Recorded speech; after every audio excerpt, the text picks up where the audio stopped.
Queridos, abramos as nossas Bíblias em 1 Pedro. 1 Pedro, capítulo 1.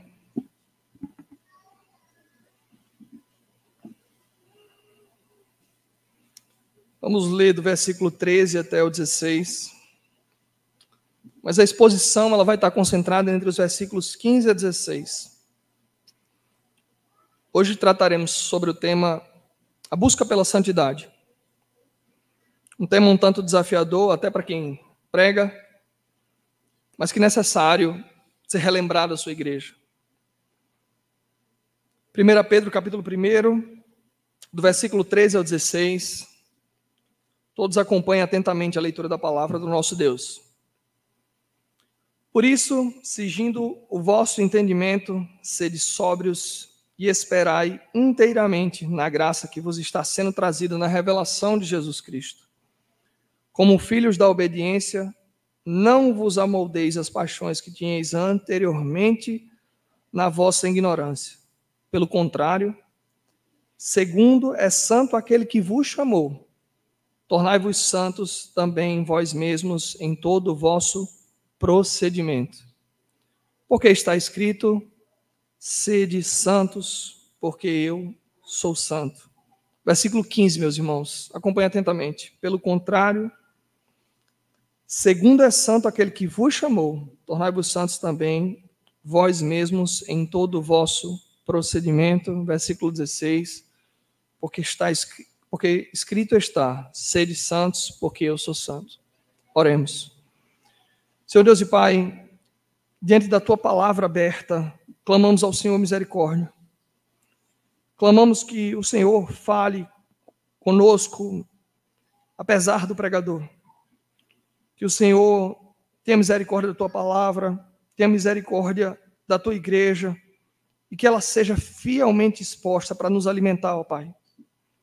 Ao começar por mim que estou aqui pregando, que eu seja de forma exemplar, repreendido por Tua palavra.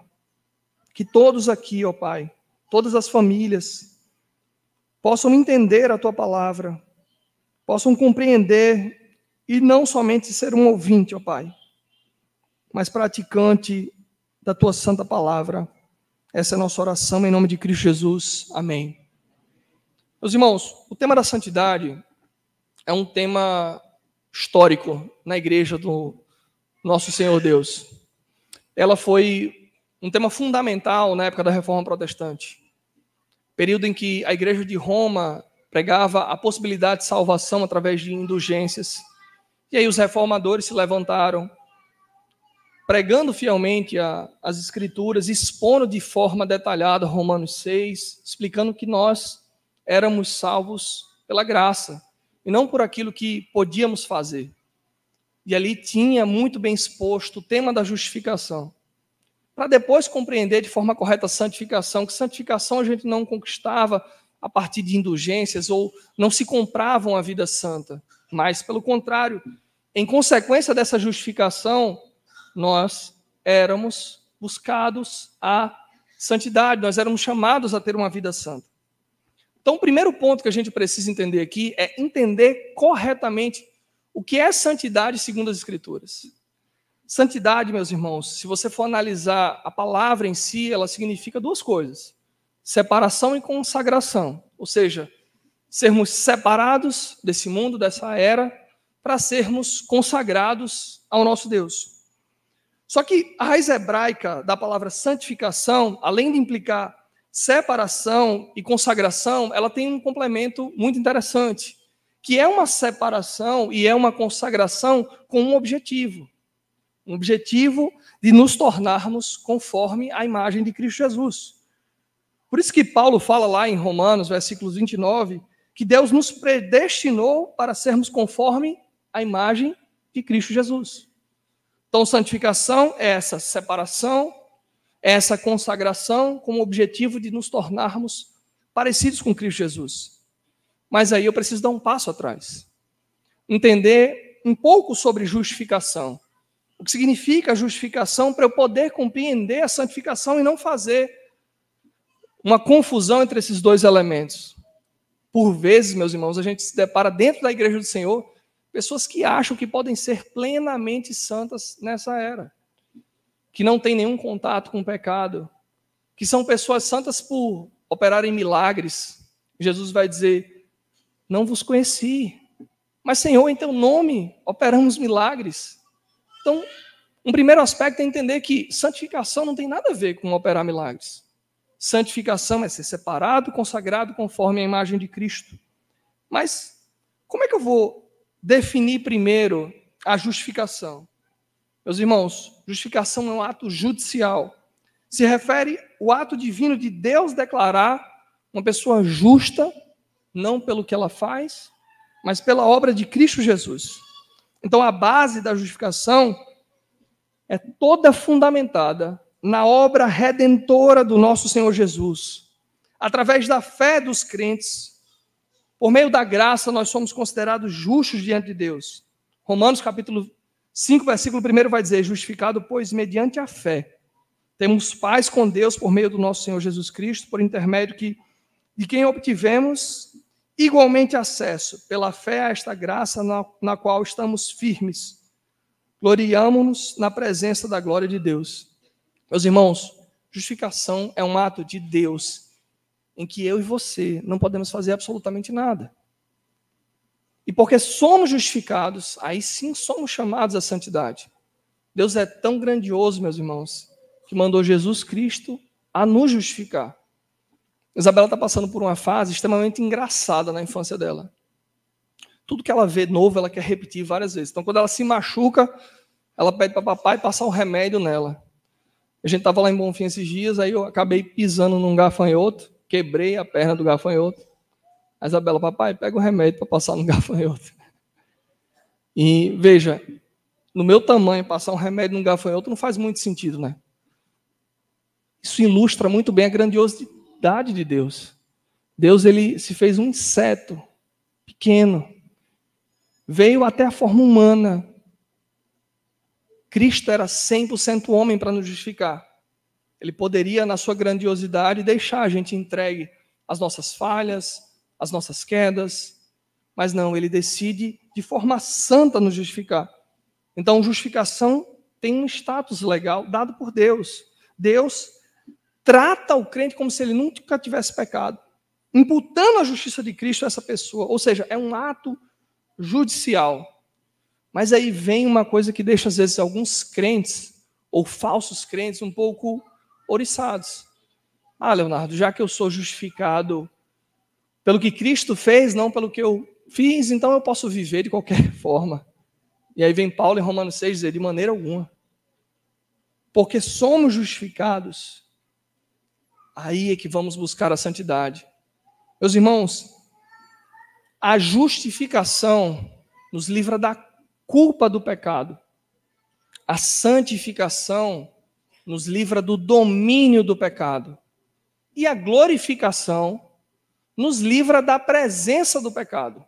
Entenda essas três etapas, esses três aspectos na sua vida. Você era entregue totalmente aos seus pecados. E Deus, através de Cristo Jesus, foi lá e lhe justificou. Você não tem mais culpa pelos seus pecados. E por causa dessa justificação, você pode, num ato contínuo, passar por um processo de santificação que vai lhe tirar do domínio do pecado. Mas entenda, a presença do pecado pertence à nossa natureza caída. Nós só vamos estar distantes da presença do pecado no momento da nossa glorificação, junto a Cristo Jesus. Uma coisa é culpa do pecado, que eu tenho a justificação. Outra coisa é domínio do pecado, que a santificação me livra disso. E outra coisa é da presença do pecado. Então, ao invés de pensarmos erroneamente, como algumas pessoas pensam que a gente nunca mais vai pecar, ou que a nossa santificação é motivo para a nossa justificação, não confunda. Você foi justificado pelo que Cristo fez, mas não para você viver a qualquer maneira, mas para você viver de uma forma santa. E a gente volta para o texto que diz isso no versículo 15. Pelo contrário, segundo é santo aquele que vos chamou, tornai-vos santos. Ele já lhe justificou, mas eu preciso que você se torne santo. Então, santificação é um processo contínuo de crescimento e transformação moral e espiritual na vida do crente. Envolve essa separação progressiva do pecado e a conformidade com a imagem de Cristo. A base da santificação, ela está na obra do Espírito Santo na vida do crente. Ela é uma resposta à justificação e à presença constante do Espírito Santo na vida do crente. Ou seja, um caminho contínuo. Ao contrário da justificação, que é um ato único, a santificação é um processo que ocorre ao longo de toda a sua vida. Estou bem certo que aquele que me chamou há de me santificar até a volta de Cristo. Então, esse processo de santificação é até a volta. Envolve a participação ativa do crente na busca a Deus, evitando o pecado e crescendo na piedade. Então, meus irmãos, se entendemos a justificação, agora a gente precisa compreender e viver a santidade. Dificilmente a igreja vai parar e ouvir um sermão sobre algo novo. Dificilmente o pastor vai vir aqui e vai dizer, nossa, eu nunca ouvi falar sobre isso. Eu nunca ouvi falar sobre guardar o dia do Senhor, eu nunca ouvi falar sobre não adulterar, eu nunca ouvi falar sobre não mentir, eu nunca ouvi falar sobre santificação, Léo. Não. Dificilmente a igreja precisa ouvir algo novo. O que a igreja precisa, efetivamente, é praticar aquilo que ela já sabe. Meus irmãos, o que está escrito lá em Tiago 1:22? Sejam praticantes da palavra, não apenas ouvintes, enganando a vós mesmos. Sabe o que a palavra de Deus está nos dizendo ali? Não se engane. Você não precisa ouvir nada novo. Você precisa praticar aquilo que você já sabe. Você precisa entender que essa doutrina precisa de uma prática, precisa de uma vida santa. Parem de se enganar. Gente que se diz cristã e vive em pecado e nem treme. Essa expressão nordestina, né, que a gente fala, pai fulano talmente que é o rosto nem treme, né? Tem gente que é pior que demônio. Porque não tem temor nenhum ao Senhor. Trai a esposa, vive em pornografia, é desonesto nos negócios, mente. Meus irmãos, Deus não nos chamou, não nos justificou para a gente viver como as pessoas do mundo. Eu vou me conformando a essa vida e achando que é natural. Ah, não, quem me justificou foi Cristo mesmo, então eu posso trair minha esposa. Quem me justificou foi Cristo mesmo, então eu posso viver em pornografia. Quem me justificou mesmo foi Cristo, então eu posso ser desonesto nos meus negócios, eu posso mentir. Não. Porque é santo aquele que vos chamou, tornai-vos santos também. Então, gente que professa o cristianismo e vive a vida dessa forma, é muito pior do que demônios. Tiago, no capítulo 2, versículo 19, diz, crê tu que há um só Deus? Fazes bem, até os demônios creem e tremem. A santidade, meus irmãos, é uma resposta a essa graça. Às vezes eu me deparo com determinadas situações que eu fico horrorizado. Alguns irmãos mais próximos aqui sabem que eu pratico um esporte bem violento, né? Que é beach tênis. E lá na arena que eu jogo, tem um grupo de uma determinada igreja aqui. Os irmãos são quem mais falam palavrão lá na arena. É um negócio assim assustador. Quem tem a boca mais podre é esse pessoal aí. Às vezes eu me deparo lá entre um jogo e outro, eu com um temperamento um pouco alterado, eu disse, opa, vou me controlar aqui. Não é nem para acharem que eu sou descrente, não, é para não achar que eu sou crente da mesma igreja dessas pessoas. Que cristianismo é esse? Meus irmãos, a santidade como resposta à graça, como eu bem falei, ela é consequência dessa justificação. Ela é uma gratidão e me dá motivos a buscar a santidade. Se eu fui justificado, eu sou grato por isso e eu busco a santidade. E aí vem alguns atos que temos que fazer para buscar essa santidade. O papel da lei do Senhor na busca da santidade. A lei de Deus como revelação da vontade de Deus. Como é que está a sua leitura bíblica? Como é que está seu culto doméstico? Como é que está as suas orações? O que é que você tem feito nesse processo de santificação? Perceba, há uma incapacidade humana de buscar a santificação por si só. Você precisa desses meios de graça. E você vai se privar deles. A santificação certamente é obra do Espírito Santo. Mas nesse processo de contínua transformação, eu tenho que me valer dos meios de graça. A palavra como guia na minha santidade. Qual o tempo que eu tenho dedicado à leitura das Escrituras? A oração como comunhão a Deus. Será que você orou hoje? Será que você orou essa semana? Como é que você quer ter uma vida santa? A participação nos sacramentos como expressão da aliança. Às vezes a gente aqui está servindo a mesa do Senhor. Irmãos que não estão em disciplina se privam da participação na mesa do Senhor. Isso é uma loucura. Pastor, prega, depois expõe como você deve se apresentar à mesa do Senhor, e você vai lá e se priva. É porque eu não estou me sentindo tão bem. Que bom. O Espírito Santo está te chamando ao arrependimento. Isso é motivo de você participar da mesa do Senhor. Orar, pedir perdão, mudar, mas participar dos sacramentos. Leitura da palavra, oração, participação dos sacramentos do Senhor. E aí vem os frutos dessa santidade.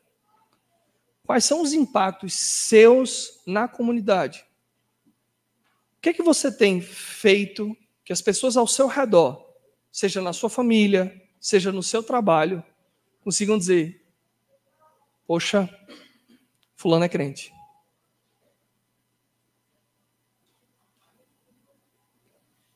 O que a gente tem visto são pessoas crentes que ajudam os inimigos da igreja a envergonharem mais ainda o evangelho do nosso Senhor. Pessoas que não entenderam nada, absolutamente nada do evangelho. Qual é a influência da igreja presbiteriana Manancial na sociedade? Será que a gente tem sido luz nessa escuridão? Será que a gente tem sido sal nessa terra? Qual é a influência positiva, meus irmãos, que a gente tem tido? Por favor, abram comigo Romanos capítulo 6.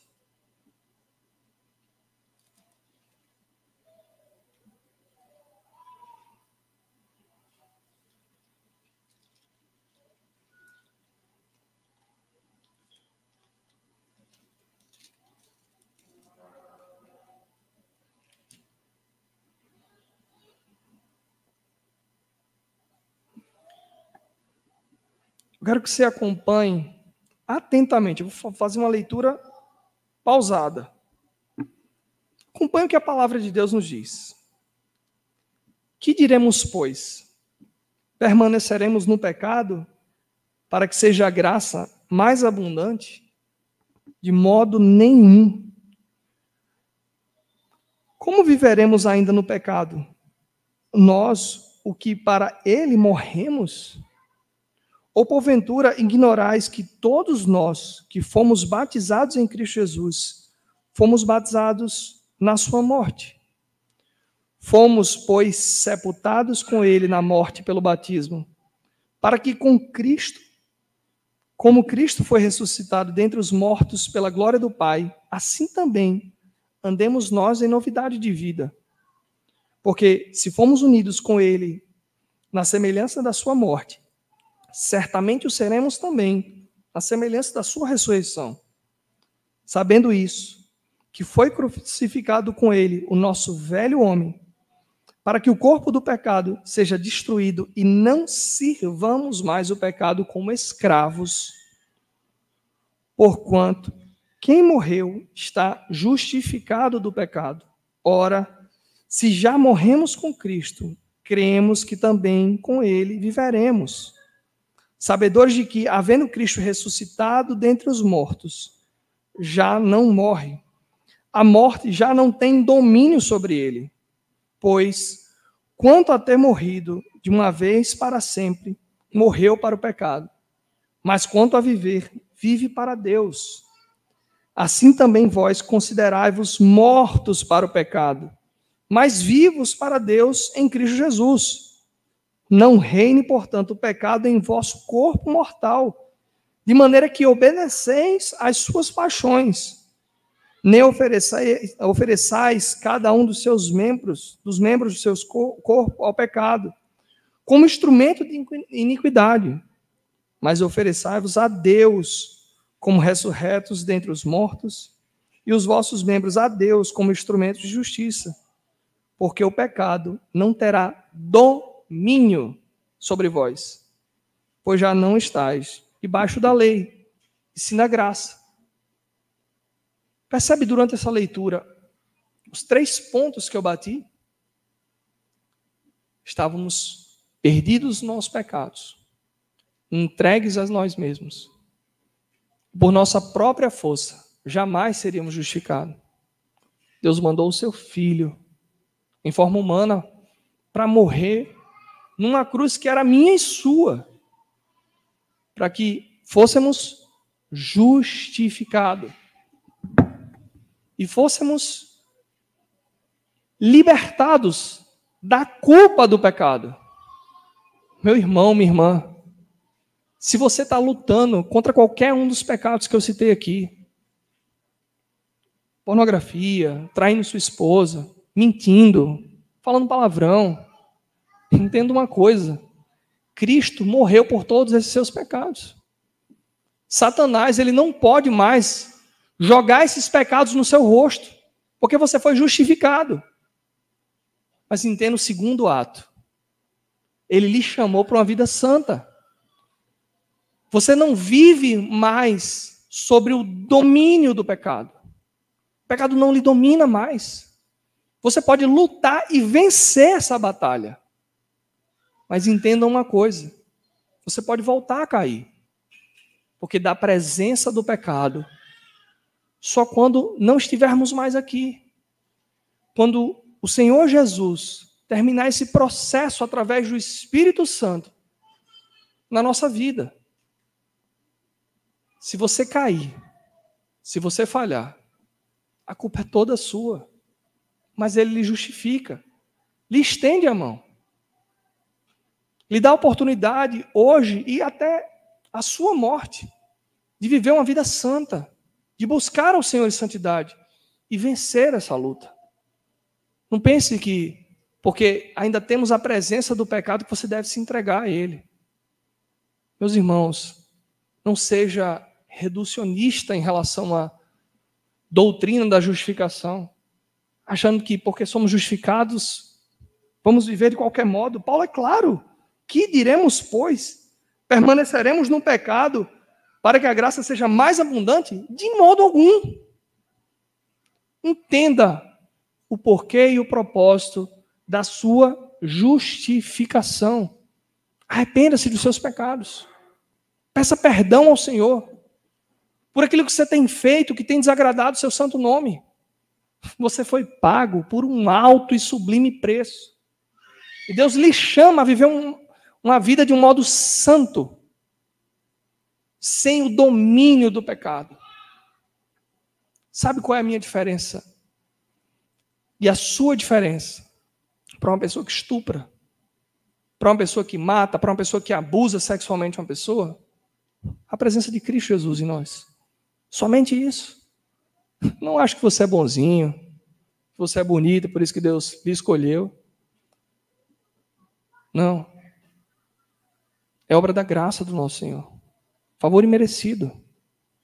Merecíamos aquela cruz, meus irmãos.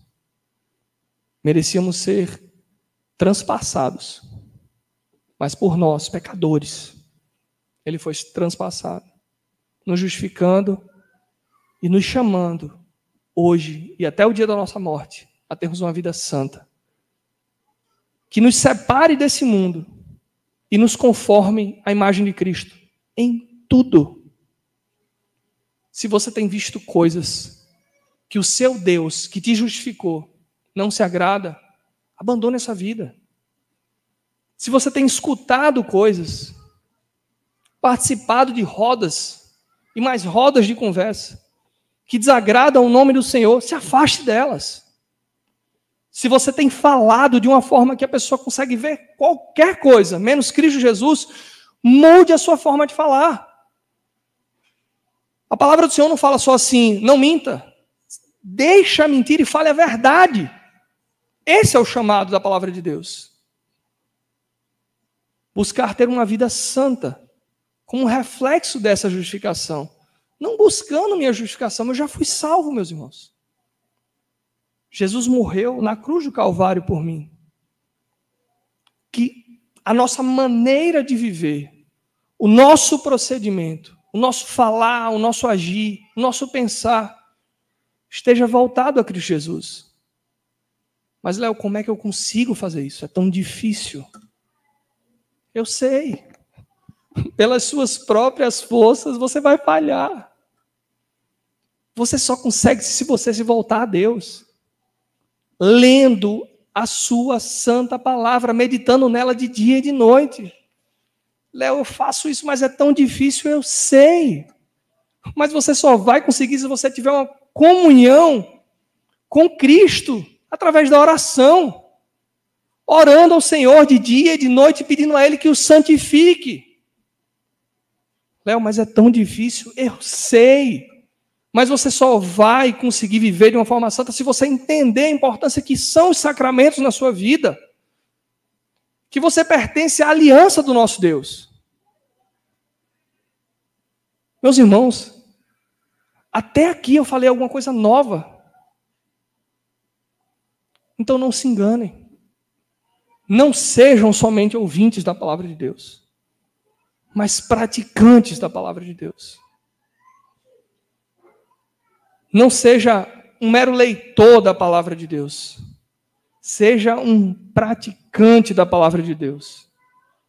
Conheço pessoas dos mais diversos níveis intelectuais.